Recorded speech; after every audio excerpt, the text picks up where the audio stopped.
प्रथम थर पर ओडिशारू 30 जन गाड़ी चालक सुदूर विदेश तथा जापान रे चलाइबे गाड़ी।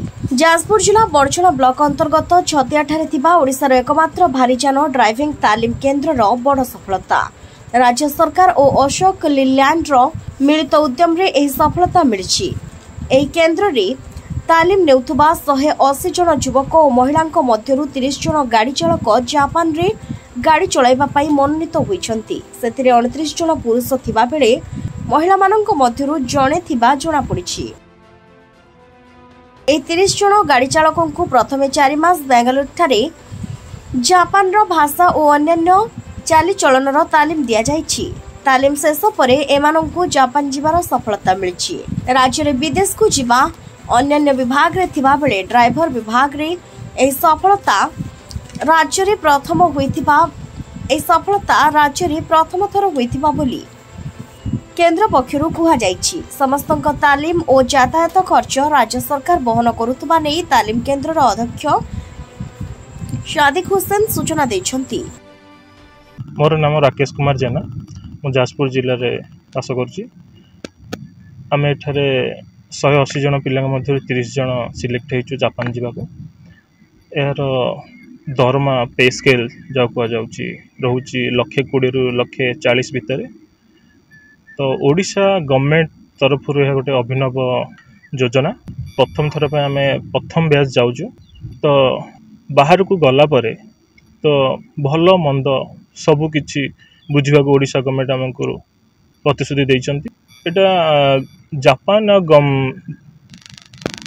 भारत भितर जो टाइप होइछि टाइप तार योजना अनुसार आम एटा जाउछु।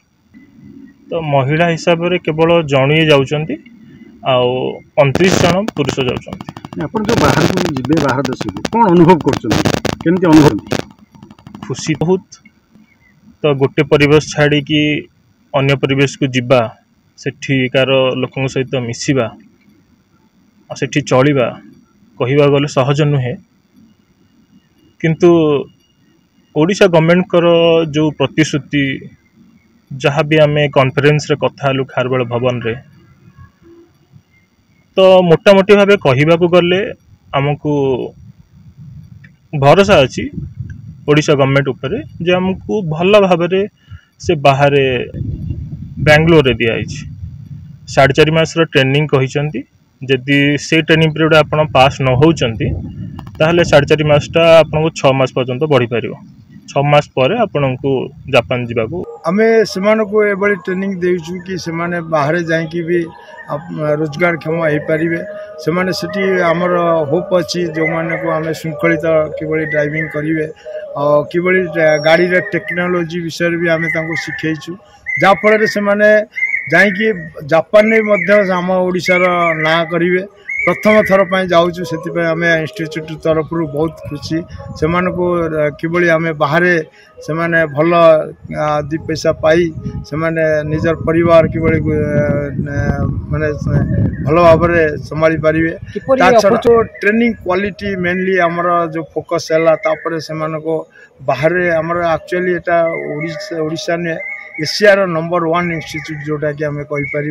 कारण जो एरिया अनुसार जो ब्यूटी ये अनुसार जो ट्रेनिंग क्वालिटी अनुसार आमर जो डेवलप होगा परे बाहर से फोकस ना आसवा पर से बाहर से सर्च कले जाफल आसिले कि हाँ ये गोटे ट्रेनिंग इंस्टीट्यूट जोटा गवर्नमेंट तरफ दि जाऊँगी बहुत उन्नत धरणर हाई क्वालिटी ट्रेनिंग दि जाऊँगी। ड्राइवर को सब प्रकार ये प्रशिक्षण दि जाफल ये जदि आम सिलेक्शन करके नवा से होप रोचे कि मैंने भल भाव से माने ड्यूटी करें और डिसिप्लिन मेनली ये डिसिप्लिन बहुत जरूरी जो निशा मुक्त रोचे जाफल से आमर होप रोचे कि से गाड़ी भल भाव चल पारे। जाजपुर जिला प्रतिनिधि दिलीप कुमार बराड़ रिपोर्ट संस्कार टीवी ओडिशा।